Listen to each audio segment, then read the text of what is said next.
de l'info, c'est la revue de presse de Nicolas Canteloup. Et elles sont encore dans le studio. Sonia Mabrouk et son invité. Muriel Pénicaud. Oui, mon invité Muriel Pénicaud. Muriel Pénicaud, qu'est-ce que vous pensez de ce chauffeur Uber qui a obtenu la requalification de son contrat en salarié? Votre regard là-dessus, Muriel Pénicaud? Écoutez, qu'est-ce que... Contre-cassation. Qu'est-ce qu'elle a été fixée le cadre? Contre-cassation de juger en droit pour un travailleur, sur les indépendants, sur un salarié. Voilà. Mais est-ce que ça peut faire jurisprudence, Muriel Pénicaud? S'ils vont au tribunal, oui, mais on a vu les chauffeurs, ils veulent pas. Ils veulent être indépendants. J'ai attrapé une béliardite. Alors, est-ce que vous avez entendu, cher Muriel Pénicaud, cet agent, apparemment une femme, à la RATP qui aurait attrapé le coronavirus sur la ligne 6? Les rames sont infectées. Que faut-il faire? Oui, j'ai entendu. Il faut nettoyer. Mais il faut nettoyer pour éviter la propagation. Il faut éviter les contacts, des contacts rapprochés, des contacts prolongés. Bonjour, c'est embêtant. Qu'est-ce qu'il fait là? Oh là là. Mais oui, parce que ça peut arriver, un contact prolongé, rapproché, appuyé, confirmé, renouvelé. Oui, bon. Oui, on a compris.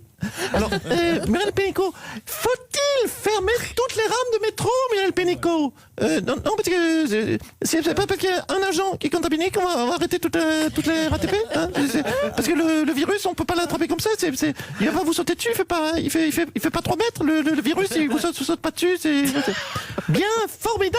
On a appris des choses ce matin grâce à vous, Muriel Pénicaud. Le virus ne fait pas 3 mètres et ne saute pas. Voilà, soyez tranquille, quoique. S'il sautait, s'il faisait 3 mètres de haut, peut-être qu'on le verrait arriver. Merci, Muriel Pénicaud. Merci aussi. Bravo, Julie. Oui, merci beaucoup. Allez, on passe au rappel de l'actualité avec vous, Mathieu Béliard. Oui, merci. Bonjour Julie, bonjour à tous, rebonjour, pardon Julie. L'actualité ce matin, c'est le débat. Le débat entre les candidats au municipal à Paris qui était retransmis hier soir sur LCI. On a parlé, si vous avez regardé ce débat, ramassage des poubelles pendant plus de 45 minutes. C'était passionnant, autant vous dire. C'était rythmé, poubelle jaune, poubelle verte, poubelle écolo. C'était tellement rythmé, j'avais envie de battre du pied en regardant le débat. Tous les candidats étaient unanimes. Ils trouvaient soit Anne Hidalgo trouvait la ville trop sale. Oui, non, mais je pense qu'il faut arrêter avec ce Paris bashing, cette Hidalgo bashing, ce poubelle bashing. Cette ville n'est pas sale.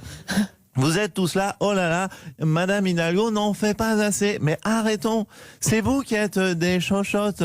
Elle n'est pas sale, notre ville de Paris. Elle est simplement vintage. Voilà, il faut changer le regard sur Paris. Non mais c'est vrai, tout le monde dit qu'elle ne sent pas bon. Ce n'est pas vrai, elle a retrouvé, disons-le, son côté vintage, ses parfums d'antan. Hein, les bons vieux rats de nos grands-mères, que je me suis cassé le tronc à réintroduire pour redonner à Paris son ambiance d'autrefois. Voilà, Paris c'est, comment vous dire monsieur Béliard, pour employer un langage de Johnson. Voilà, c'est comme un jean troué. Voilà, c'est ça, il est plus cher qu'un jean normal, c'est normal. C'est pas bien de critiquer tout le temps. Le Paris vintage. Okay. On note, donc merci Madame Hidalgo. Si on attrape la peste, ce sera un petit peu comme si on avait chiné dans une friperie de virus. Voilà. Et puis, l'actualité, aujourd'hui, c'est Emmanuel Macron qui convoque les chercheurs français pour lutter contre la propagation du coronavirus. Donc, pour éviter une contamination, il confine des chercheurs. Oui, il confine des chercheurs. On a un petit problème de liaison. Respirateur artificiel, on est foutu. Et puis l'actualité c'est ce chauffeur Uber qui a gagné son procès contre l'application. Désormais, il sera considéré comme salarié. Est-ce la fin de l'ubérisation des travailleurs indépendants? Est-ce que oui, excusez-moi, on a une petite coupure, c'est Muriel Pénicaud qui a voulu couper les rames de métro, mais aussi l'antenne d'Europe 1. Vous m'avez entendu jusqu'à quel endroit, cher Julie? L'actualité, non, je le disais, c'est ce... Oui, c'est ce chauffeur Uber, je dis, qui a gagné son procès contre l'application. Voilà. Désormais, il sera considéré comme salarié. Est-ce que c'est la fin de l'ubérisation des travailleurs indépendants? C'est bon, c'est bon. Oui, c'est bon. On peut avoir des petites imperfections techniques, ça arrive de temps en temps. Alors moi j'en profite. Pour moi, ça fait 40 ans que je suis à la pige avec Météo France. J'en ai un peu ras-le-bol de me faire ubériser comme ça. Donc moi aussi, je demandais le statut de salarié au Météo France. J'ai demandé le PPP. Ah, encore votre parapluie par précaution? Non, ça va quoi. Non, le procès par précaution. Voilà, le procès par précaution. J'en ai parlé avec Evelyne Delia, on touche rien, vous savez. Vous savez combien on touche? Il faut le dire aux auditeurs, vous savez combien on touche la pige à la météo? Non. Mathieu? Non. Oui, vous dites, oui, je vois, vous dites on s'en fout. Moi, je m'en fous pas. On touche 20 centimes du nuage. Et 10 centimes par millimètre de précipitation en région Val-de-Loire. C'est pour ça que j'ai tendance à faire des météos pluvieuses, parce que je touche un peu plus sur la météo pluvieuse. Quand il fait beau, je touche pas un rond. Tout s'explique. Allez, oui. Bon, merci beaucoup, Laurent. On va parler de choses peut-être plus intéressantes. Par exemple, de quoi on va parler? Des municipales, qui peuvent être reportées. On l'envisage éventuellement à cause du coronavirus. La question se pose désormais. On va en parler avec un des plus célèbres éditorialistes politiques. Bonjour, Jean-Michel Apathy. Bonjour ma chère Julie, bonjour à Mathieu Belliandre, mon collègue rouleur de R, amateur de cassoulet et Castello d'Ari. Effectivement, on voit qu'Emmanuel Macron tergiverse sur ces municipales. Il ne veut pas envoyer les électeurs aux urnes. Et en plus, il ne veut pas les envoyer aux urnes. Pourquoi? Parce qu'ensuite, il va les envoyer aux urnes funéraires si ça continue ce coronavirus. Alors, j'ai vu quelque chose d'intéressant. J'ai vu que vous travaillez sur un assistant vocal. Un assistant vocal qui va nous aider à comprendre ces municipales. Ben oui, c'est vrai. Europe 1 sera le premier média à vous proposer les résultats sur vos assistants vocaux. Vous avez peut-être chez vous Alexa, ou alors d'autres assistants Google.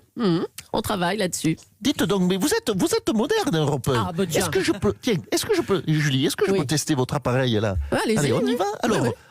Alors, OK Google, quel va être le résultat de la République en marche au municipal? La République en marche va prendre une branlée.